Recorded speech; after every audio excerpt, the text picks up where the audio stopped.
Good morning students, welcome back. बच्चों, आज हम हिंदी सेकंड की जो व्याकरण की बुक है आपकी, उसमें हम पाठ 8 जिसका टॉपिक है सर्वनाम पढ़ेंगे। बच्चों, जैसा कि आप सब लोग जानते हैं, वैसे आपने फर्स्ट क्लास से ही सर्वनाम के बारे में पढ़ा है, तो ये कोई नया टॉपिक नहीं है।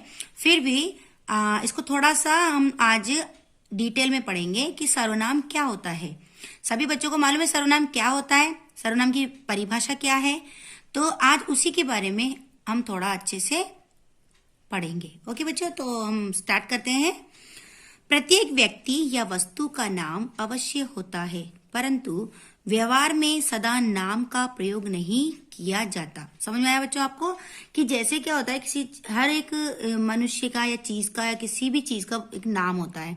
जैसे कि राम या सीता, ये एक नाम है, मगर हम बार बार राम ने यह किया, राम ने वो किया, राम ने पढ़ता है, राम जाता है, राम आता है, राम लिखता है, ये नहीं बोल सकते।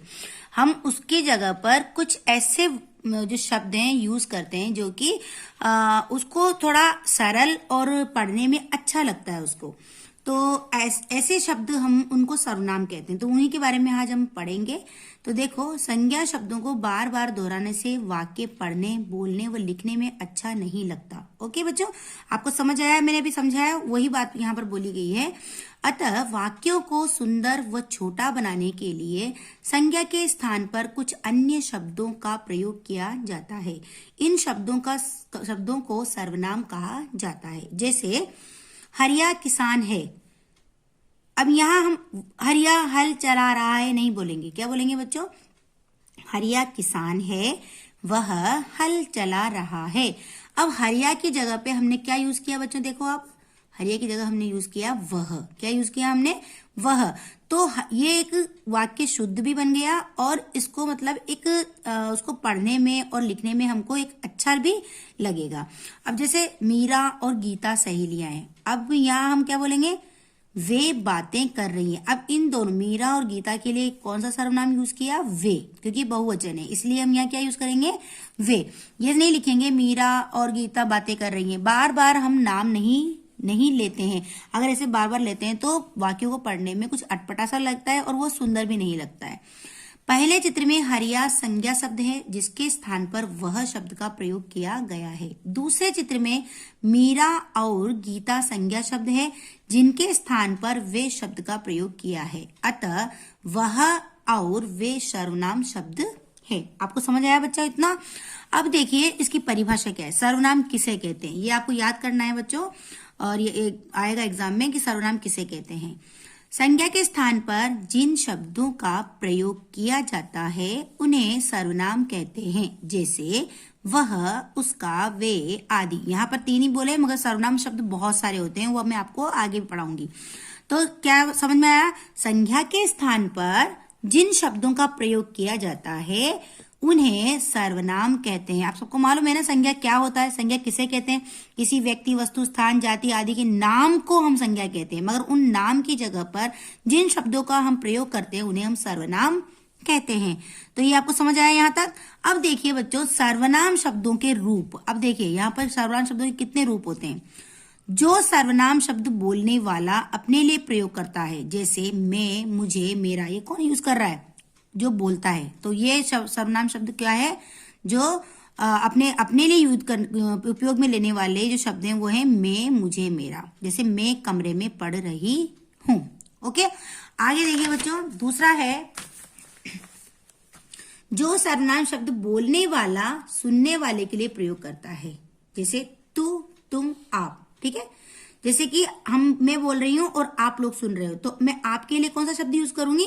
तू, तुम, आप। ओके, तुम कल विद्यालय क्यों नहीं आए? आप आजकल क्या कर रहे हैं? ये हम किसके लिए यूज कर रहे हैं? जो सामने खड़ा है या सुन रहा है उसके लिए हम यूज कर रहे हैं। तीसरा है जो सर्वनाम शब्द किसी अन्य के लिए प्रयोग किए जाते हैं। जैसे वह, वे। अरे हम बोलते हैं ना, वो वहां गया था, 2 लोग बात कर रहे हैं और हम एक तीसरे पर्सन के लिए क्या यूज करेंगे? वह या वे। तो ये वो सब सर्वनाम शब्द हैं जो हम किसी अन्य के लिए प्रयोग में किए जाते हैं। चौथा है जो सर्वनाम शब्द निश्चय पूर्वक किसी वस्तु के लिए प्रयोग किए जाते हैं, यानी किसी चीज की वस्तु है, टेबल, कुर्सी या पंखा, घड़ी, उसके लिए। तो वहां पर क्या यूज करते हैं? यह, ये, वह, वे, इसे आदि। समझ आ रहा है आपको? वह लड़की, वह एक टेबल है, वह एक पुस्तक है, ये यूज करते हैं। यह मेरी घड़ी है, देखो यहाँ लिखा है यह मेरी घड़ी है, तो ये एक सर्वनाम शब्द है। ये लोग अपू घर जा रहे हैं। आपको इतना समझ आया? अब देखिए पांचवा, जो सर्वनाम शब्द निश्चित वस्तु या व्यक्ति के बारे में नहीं बताए। किसी एक निश्चित व्यक्ति या वस्तु के बारे में नहीं बताने वाले कुछ शब्द होते हैं। हाँ, जैसे होता है कुछ, कोई, किसी, अरे कोई आया है, कुछ वहां रखा है, किसी ने घंटी बजाई। अब देखो यहाँ पे लिखा है बर्तन में कुछ पड़ा है, निश्चित नहीं है क्या, कुछ पड़ा है। किसी ने घंटी बजाई, ये भी निश्चित नहीं किसने घंटी बजाई, मगर किसी ने, तो यह किसी ने और कुछ, ये सर्वनाम शब्द है। रोटी पानी के लिए कुछ ना कुछ तो करना पड़ेगा। अब कुछ ना कुछ, ये भी निश्चित नहीं, कुछ ना कुछ तो करना ही पड़ेगा, तो ये सर्वनाम शब्द है।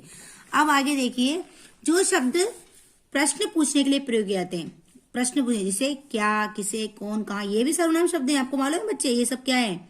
सर्वनाम शब्द हैं। ये भी आप लोगों ने फर्स्ट में इतना नहीं पढ़ा होगा, मगर ये भी थोड़ा और ज्यादा बढ़ गया है। तो क्या, किसे, कौन, कहाँ, ये भी सर्वनाम शब्द में आते हैं। आप लोग जब आपको पूछा जाए कि सर्वनाम शब्द कौन कौन से थे, ये शब्द आप मत भूलना कि ये प्रश्न वाले पूछे जाने वाले शब्द भी सर्वनाम हो सकते हैं। क्या होते हैं? परीक्षा के बाद क्या करने की सोची है? कमरे में कौन सो रहा? जो सर्वनाम शब्द संबंध बताते हैं। अब देखो संबंध, जैसे जो, सो, जिसकी, उसकी आदि, ये भी सर्वनाम शब्द है। ओके बच्चों, तो आपको समझ आया इतना कि संज्ञा के स्थान पर जिन शब्दों को प्रयोग किया जाता है उन्हें सर्वनाम कहते हैं। और सर्वनाम शब्द कौन कौन से हैं ये भी मैंने आपको बताया इस लेसन के अंदर, तो आपको समझ आया होगा बच्चों ये। और ये बहुत ही इंटरेस्टिंग है, आप लोग इसको प्लीज रीड करना, तो और आपको अच्छे से समझ में आएगा। और अब मिलते हैं हम अगली वीडियो में, तब तक के लिए बाय।